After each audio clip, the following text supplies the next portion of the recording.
नमस्कार विद्यार्थी मित्रांनो, माझं नाव अजितेश आणि मी पुन्हा एकदा स्वागत करतो तुमच्या सर्वांचं आपल्या यूट्यूब चॅनलवरती.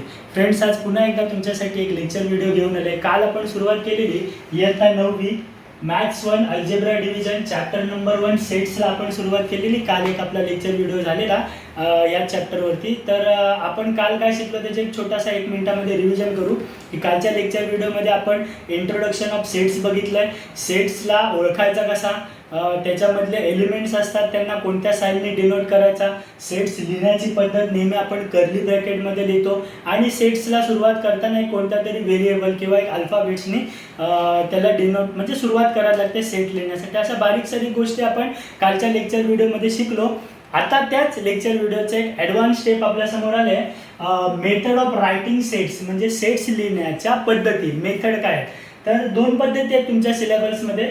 तर त्यातली पहिली पद्धत आहे listing method or roster method आणि सेकंड मेथड आहे रूल मेथड किंवा यांची म्हणजे ऑर आहेत, म्हणजे यांना या तर लिस्टिंग मेथड बोला या तर रोस्टर मेथड बोला.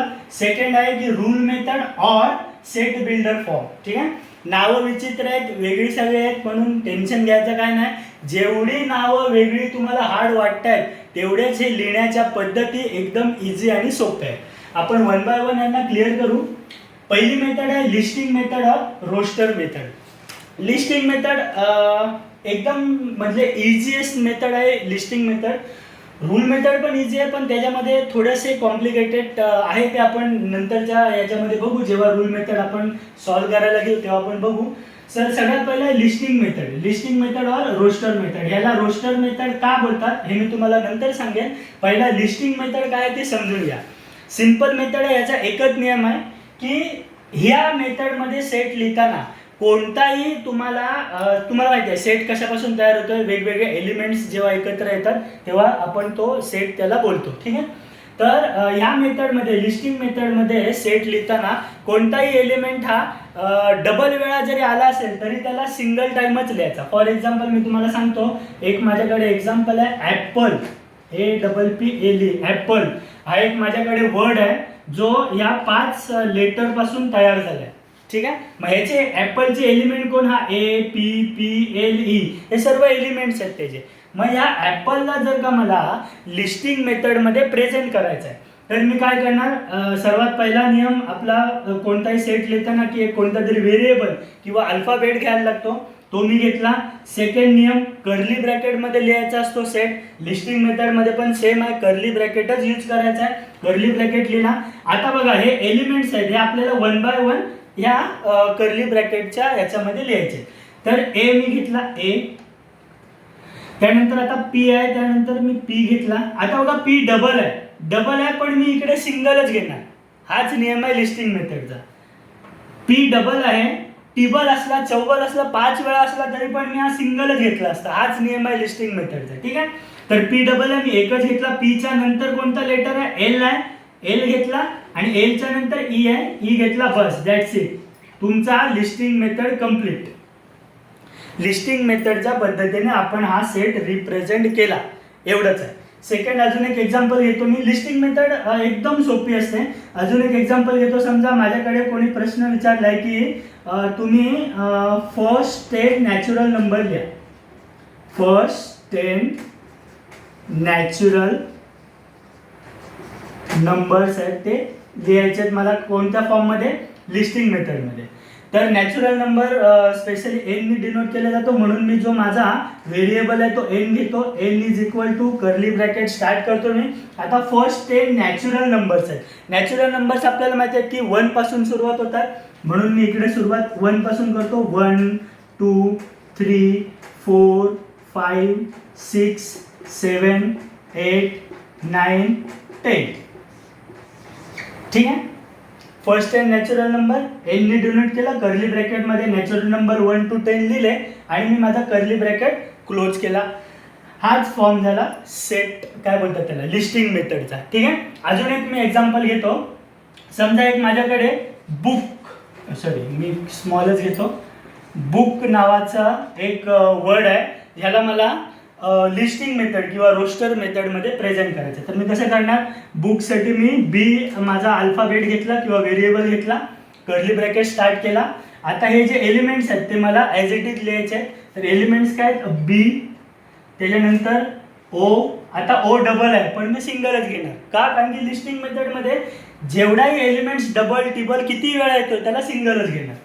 मग मी ओ सिंगल घेतला, ओच्या नंतर व्हेरिएबल आहे के, के घेतला. That's it. बुक माझा झाला लिस्टिंग मेथडमध्ये. एवढीच आहे लिस्टिंग मेथड. लिस्टिंग मेथड मित्रांनो आता मी तुम्हाला एक साध्या सोप्या भाषेमध्ये सांगतो. तुम्ही समजा तुम्हाला एक काहीतरी घरातून सामान आणण्यासाठी एक यादी दिली आहे. समजा त्याच्यामध्ये तुमच्या आईने किंवा पप्पांनी तुमच्या पाठवलं असेल काहीतरी दुकानात वस्तू घ्यायला. त्याच्यामध्ये लिहून दिलं आहे की 1 किलो साखर, 1 किलो बटाटा, 1 किलो कांदा, 1 किलो हिरवी मिरची, काय XYZ. कधी कधी काय होतं मित्रांनो, तुमच्या मम्मी पप्पांकडून ज्या लिस्टमध्ये जी नावं लिहिलं आहे, समजा 1 किलो तांदूळ, 1 किलो साखर, ते कधी कधी डबल लिहिलं जातं बाय मिस्टेकली. भले ते बाय मिस्टेकली डबल लिहिलं आहे तरी पण आपण ज्या दुकानातून सामान परचेस करतोय, खरेदी करतोय, आपण ती गोष्ट डबल घेतो का नाही. आपल्याला लगेच समजून येतं, अरे नाही 1 किलो साखर तर ऑलरेडी लिहिलेलं आहे, परत कशाला 1 किलो साखर. मग ते आपण नाही घेत. भले लिस्टमध्ये दिलं आहे मला डबल, पण मी दुकानदाराकडून जेव्हा मी सामान विकत घेतोय तेव्हा एकच टाइम ती वस्तू खरेदी करतो. तीच मेथड आहे ही लिस्टिंग मेथड किंवा रोस्टर मेथड. याला रोस्टर मेथड यासाठीच नाव दिलं आहे. फॉर एक्झाम्पल रोस्टर का कोणासाठी वापरला जातो रोस्टर, जे तुम्ही आता विद्यार्थी आहेत, तुमचा जो क्लासरूम आहे, जो क्लास टीचर असेल तो तुमची प्रेझेंटी अटेंडन्स कॅल्क्युलेट करण्यासाठी रोस्टर वापरतात. त्याच्यामध्ये रोस्टर का वापरतात, कारण की रोस्टरमध्ये त्यांना समजतं की बाय मिस्टेकली कोणत्या तरी विद्यार्थ्याचं नाव डबल वेळा जरी आलं तरी त्याची एंट्री सिंगल. मेथड आहे आपली रूल मेथड किंवा याला सेट बिल्डर फॉर्म असं बोलतात. ही मेथड टोटली वेगळी आहे लिस्टिंग मेथडपेक्षा. लिस्टिंग मेथडमध्ये आपण बघितलं की आपण काय करत होतो, जे आपले एलिमेंट्स होते ते ॲज इट इज आपण कर्ली ब्रॅकेटमध्ये लिहित होतो. फक्त त्याच्यामध्ये जो रिपीट एलिमेंट आहे तो आपण फक्त एकच वेळा घेत होतो. रूल मेथडमध्ये टोटली वेगळा भाग आहे. याच्यामध्ये हा कसा प्रेझेंट करतात सेट फॉर्म, की रूल मेथडमध्ये बऱ्याचशा अशा 2-3 गोष्टी यूज केल्या जातात आणि ह्या मेथडमध्ये जो काही सेट आपल्याला रिप्रेझेंट करायचा आहे त्याला एकदम डिटेल, एकदम वेल एक्सप्लेन करून या पद्धतीमध्ये सांगितलं जातं. फॉर एक्झाम्पल समजा रूल मेथडमध्ये मी तुम्हाला जेव्हा एक्झाम्पल घेतोय तेव्हाच मी तुम्हाला ज्या नवीन 2-3 गोष्टी याच्यामध्ये शिकण्यासारख्या आहेत तेव्हाच मी तुम्हाला एक्सप्लेन करून सांगेन. एक मी तुम्हाला उदाहरण घेतो रूल मेथडचं डायरेक्टली. समजा माझ्याकडे एक प्रश्न आहे की मला नॅचरल नंबर बिटवीन 1 to 10 हा मला रूल मेथडमध्ये प्रेझेंट करायचा आहे. मी पहिला क्वेश्चन लिहितो वरती की नॅचरल नंबर्स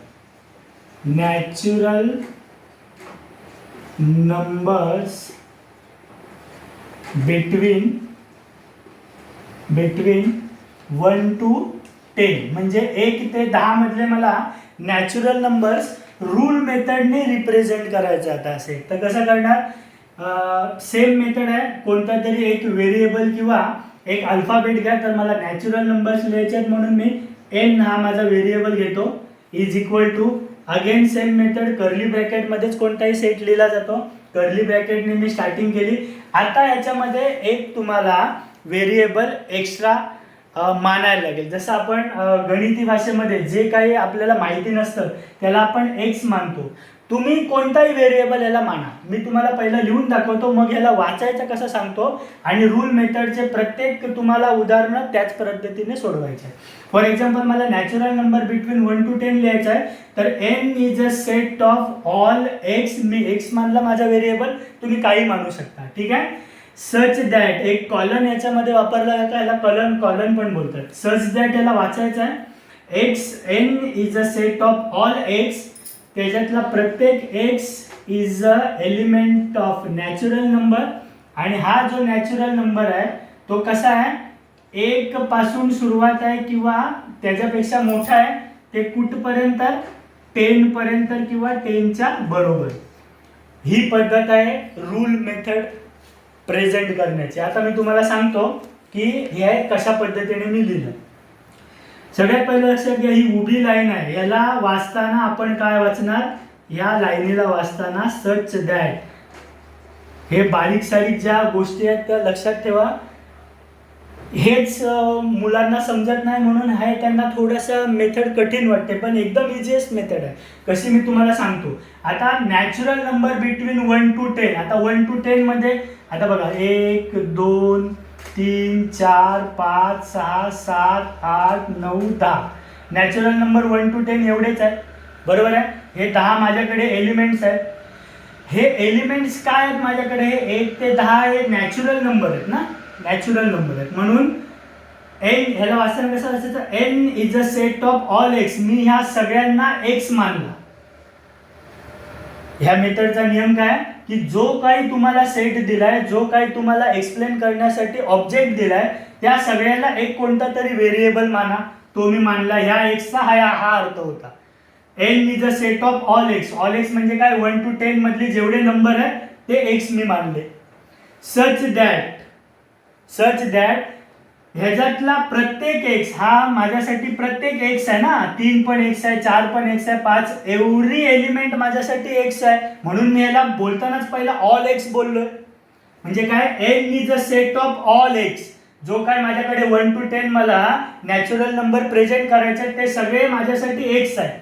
आणि सच दॅट हे अशा पद्धतीने आहे की ह्याच्यातला प्रत्येक एक्स, म्हणून हा डबल वेळा आला एक्स, ह्याच्यातला प्रत्येक एक्स इज अ एलिमेंट. हा साईन माहिती आहे, आपण मागच्या लेक्चरमध्ये शिकलेलो, एलिमेंटची साईन आहे. ठीक आहे, प्रत्येक एक्स हा माझ्यासाठी एलिमेंट आहे. कसला, नॅचरल नंबर 1 to 10, 1 2 3 4 हे नंबर्स काय, नॅचरल नंबर्स आहेत. मग हा ह्याच्यातला प्रत्येक एक्स हा माझ्यासाठी नॅचरल नंबर आहे.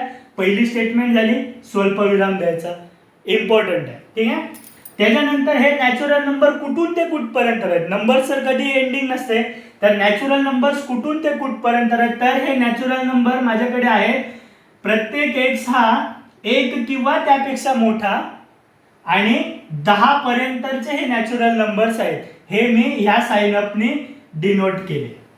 ठीक आहे, आता थोडंसं कठीण जाईल तुम्हाला, पण मित्रांनो जसं आपण ह्याच्याबद्दल एक्झाम्पल सोडवत घेऊ तसं तसं तुम्हाला रूल मेथड एकदम डोक्यामध्ये फिट जाईल. फक्त एवढंच तुम्हाला मी सांगू इच्छितो की जर तुम्ही हा व्हिडिओ पाहत असाल तर माझ्यासोबतच तुम्ही जर या मेथडची प्रॅक्टिस केली तर तुम्हाला एवढं काही हार्ड जाणार नाही. आपण 1 by 1 उदाहरण घेऊ याचे, काही टेन्शन घेऊ नका. हळूहळू तुम्हाला सर्व गोष्टी समजतील. ठीक आहे, आता मी डायरेक्ट रूल मेथडचे एक्झाम्पल घेण्यापेक्षा आपण आता दोन्ही पण मेथड एकसाथ बघू, एकत्र बघू. जी लिस्टिंग मेथड होती, लिस्टिंग मेथडला रूल मेथड मध्ये कसं कन्वर्ट करायचा आणि रूल मेथडला लिस्टिंग मेथड मध्ये कसं लिहायचं, हे आपण आता ह्याच्यानंतरचे 1-2 उदाहरणं घेऊ. आणि जसं जसं आपण प्रॅक्टिस सेट सोडवत घेऊ तसं तसं तुम्हाला सर्व गोष्टी समजत जातील. काही टेन्शन घेऊ नका. भले आता जरी समजत नसेल तरी हा एक व्हिडिओ 1 वेळा पहा, 2 वेळा पहा, त्याच्यानंतर स्वतःहून प्रॅक्टिस करा, तुम्हाला नक्कीच. आता आपण बघूया की रूल मेथडमधले सेट लिस्टिंग मेथडमध्ये कसे कन्वर्ट करायचे किंवा लिस्टिंग मेथडमधले सेट रूल मेथडमध्ये कसेच कन्वर्ट करायचे. इझिएस्ट सब्जेक्ट आहे, लक्ष द्या. रूल मेथडमधला फर्स्ट आपल्याकडे सेटचा एक्झाम्पल आहे की ए. पहिला तर मी वाचतो, मी कसं वाचतोय ते लक्ष द्या, वाचण्याची पद्धत. हां ठीक आहे. A is a set of all x such that x is a letter of the word division. म्हणजे काय की एक जो रूल मेथड मधला सेट आहे, डिव्हिजन ह्या वर्ड बद्दल एक्सप्लेन केलाय रूल मेथडने. काय एक्सप्लेन केलाय की या तर ह्या डिव्हिजनच्या प्रत्येक म्हणजे डिव्हिजन या पूर्ण सेटला पहिला तर एक्स मानला. A is a set of all x such that ह्या एक्स ग्रुप मधला प्रत्येक जो एलिमेंट आहे तो हा एक्स झाला. X is a letter of the word division. म्हणजे काय की प्रत्येक अल्फाबेट्स हा ज्याला जो आपण एक्स मानलाय, हा प्रत्येक अल्फाबेट्स मिळून कोणता शब्द तयार झालाय तर डिव्हिजन हा वर्ड तयार झालाय. हा डिटेलमध्ये एक्सप्लेन केलाय रूल मेथडमध्ये. रूल मेथडमध्ये अशाच पद्धतीने डिटेल एक्सप्लेन करायला लागते. म्हणून हा प्रश्न मी एक सोडलाय तुम्हाला, ते आपण कसं एक्सप्लेन करायचं ते बघू. तर ह्याच रूल मेथडच्या सेटला आपल्याला लिस्टिंग मेथडमध्ये कन्वर्ट करायचं. तर आपल्याला ह्या पूर्ण डायग्रामवरनं माहिती तर पडलं की डिव्हिजन हा एक वर्ड आहे, त्याला आपल्याला सेटमध्ये लिहायचा आहे. तर ह्या डिव्हिजन वर्डला रूल मेथडमध्ये अशा पद्धतीने लिहिला कसा, A is a set of all x आणि त्यातला प्रत्येक x is a letter of the word division. प्रत्येक एक्स हा लेटर आहे आणि ते लेटर एकत्र येऊन वर्ड हा डिव्हिजन तयार झालाय. ठीक आहे. लिस्टिंग मेथड मध्ये याला कसं लिहिणार, ए ने डिनोट केलंय तर मी पण या एच व्हेरिएबल घेतो. ए इज इक्वल टू, आता लिस्टिंग मेथड सोपी आपल्याला माहिती आहे की ॲज इट इज आपल्याला एलिमेंट लिहायचे आहेत, फक्त डबल वाले एलिमेंट नाही लिहायचे. आता बघा मी सुरुवात करतो. पहिला डी आहे, कॅपिटल मध्ये आहे तर कॅपिटल मध्येच लिहायचं. ठीक आहे. डी लिहिला, त्यानंतर आय लिहिला, त्याच्यानंतर व्ही आहे तर व्ही लिहिला, व्हीच्या नंतर आय आहे पण आय आपण ऑलरेडी घेतलाय त्याच्यामुळे हा आय आपण घेणार नाही. ठीक आहे. या आयच्या नंतर कोणता वर्ड आहे तर एस आहे. एसच्या नंतर पुन्हा आय आहे, आय आपण ऑलरेडी घेतलाय तर आय घेणार नाही. आता त्याच्या पुढे ओ आहे, ओ घेतलं आणि त्याच्या पुढे एन आहे, एन घेऊन मी माझा ब्रॅकेट कंप्लीट केला. ठीक आहे. एवढं सोपं असतं, काहीच फरक. लिस्टिंग मेथड एकदम सोपी आहे. रूल मेथड समजण्यासाठी तुम्हाला एक दोन एक्झाम्पल अजून घ्यावे लागतील. आता रूल मेथड मधला सेकंड एक्झाम्पल बघा काय आहे की B is a set of all y such that y is a number such that Y square is equal to 9. म्हणजे काय, पहिला याचा मराठीमध्ये एक्सप्लेन मनातल्या मनात करून घ्या की नक्की प्रश्न काय विचारला. प्रश्न असा विचारलाय की एक्सप्लेनेशन असं केलंय की Y is a number such that Y square is equal to 9. म्हणजे वाय हा असा नंबर आहे की ज्याचा स्क्वेअर केला की त्याचा उत्तर 9 येतं. हेच आपल्याला लिस्टिंग मेथडमध्ये लिहायचं आहे. तर आता हा नंबर पहिला आयडेंटिफाय करा की 9 हा स्क्वेअर एक्झॅक्टली कोणाचा आहे. 9 चा स्क्वेअर रूट काय, तर आपल्याला माहिती आहे 3 चा स्क्वेअर हा 9 येतो. स्क्वेअर म्हणजेच काय की त्याच संख्येने त्याच संख्येला गुणणे म्हणजे स्क्वेअर. मग 3 इंटू 3 9 झाले. पण इकडे प्रश्न बघा काय दिला, Y is a number such that Y square is equal to 9. बरोबर आहे. आता तुम्हाला नंबर लाईन इकडेच मुलं खूप चुकी करतात, एकच नंबर लिहितात. आता हा जर मला लिस्टिंग मेथड मध्ये लिहायचं झालं तर तुम्ही कसं लिहाल, आपल्याला माहिती आहे की 3 नाचा स्क्वेअर 9 येतो म्हणजे तुम्ही फक्त 3 लिहाल. उत्तर चुकलं. का चुकलं, कारण की आपली नंबर लाईन असते, तुम्हाला माहिती आहे की राईट साईडला नंबर लाईनचा पॉझिटिव्ह नंबर येतात 1 2 3 4 आणि लेफ्ट साईडला निगेटिव्ह नंबर येतात -1 -2 -3 -4. बरोबर आहे. ज्या अर्थी 3चा स्क्वेअर 9 येतो तो हे -3 हे पण तर आहे. जसे पॉझिटिव्ह 3 आहेत तसे निगेटिव्ह 3 पण तर आहे. आणि गुणाकाराचा एक नियम आहे की -3 स्क्वेअरच घ्यायचा आहे, -3 चा स्क्वेअर. -3 चा स्क्वेअर काय होईल, -3 इंटू -3. गुणाकाराचा एक नियम आहे की मायनस मायनस पॉझिटिव्ह होतो, 3 चा square as it is 9, minus गुणिले मायनस इज पॉझिटिव्ह. म्हणजे याचं उत्तर -3 पण तर येऊ शकतं. म्हणून लिस्टिंग मेथडमध्ये याचे 2 आन्सर येतील. कसे येतील, या तर वाय आहे तो -3 आहे, या तर 3 आहे, किंवा दोन्ही पण. इकडे लिहिलं नव्हतं की Y is a positive number, लिहिलेलं थोडी असं. म्हणून निगेटिव्ह नंबरचा पण विचार केला आपण की, आणि गुणाकाराचा नियम आहे की minus into minus is positive, plus होतो, आणि 3 चा स्क्वेअर ॲज इट इज 9. ज्या अर्थी पॉझिटिव्ह 3 चा आन्सर स्क्वेअर करून 9 येते, त्या अर्थी निगेटिव्ह 3 चा पण आन्सर स्क्वेअर करून 9च येणार. म्हणून याचे 2 अझम्पशन आहेत जे दोन्ही आपण लिहिले. ठीक आहे. रफ करतो. थर्ड वाला एक्झाम्पल आहे जे लिस्टिंग मेथड मध्ये मी लिहिलंय. C is equal to 5 10 15 20 25. आता हे वाचून आपल्याला काय समजते की हे 5 च्या टेबल मधले येणारे संख्या आहे. 5 च्या पाड्यातली संख्या आहे. 5 1 5 5 2 5 3 15 24 5 5 25 म्हणजे 5 च्या टेबल मध्ये येणारी संख्या आहे. ह्याला आपण आता रूल मेथड मध्ये कसं लिहिणार.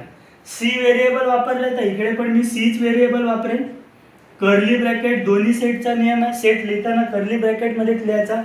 आता याच्या जागी तुम्ही व्हेरिएबल वाय वापरा, सी वापरा, झेड वापरा, आय वापरा, काही वापरा, काही चालतो. मी माझ्यासाठी एक्सच वापरतो. C is a set of all x such that याच्यातला प्रत्येक एक्स हा, तर पहिली गोष्ट ह्या पूर्ण सेटला मी एक्स मानला आणि ह्याच्यातला प्रत्येक एक्स हा माझ्यासाठी काय आहे, काहीतरी आहे म्हणजे 5च्या टेबलमधली येणारी संख्या आहे, तर तीच मला इकडे रिप्रेझेंट करायची. कशी करणार? x is a set of all x such that x is म्हणजे प्रत्येक x हा काय आहे? इज अ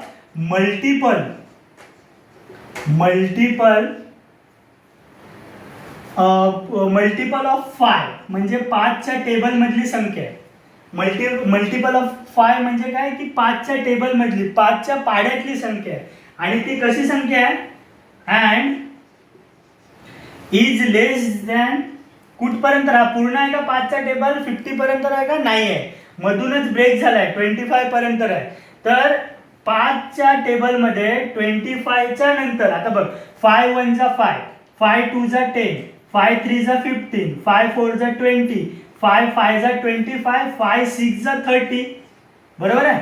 म्हणजे हे 5 6 च्या आतमधली येणारी संख्या 25 म्हणजे इकडे मी लिहू शकतो याचा मॅक्सिमम लेवल की 30च्या आतमधली संख्या आहे. कसं लिहिणार मी? x is a C is a set of all x such that x is a multiple of 5 and is कितीपर्यंत? लेस दॅन 30.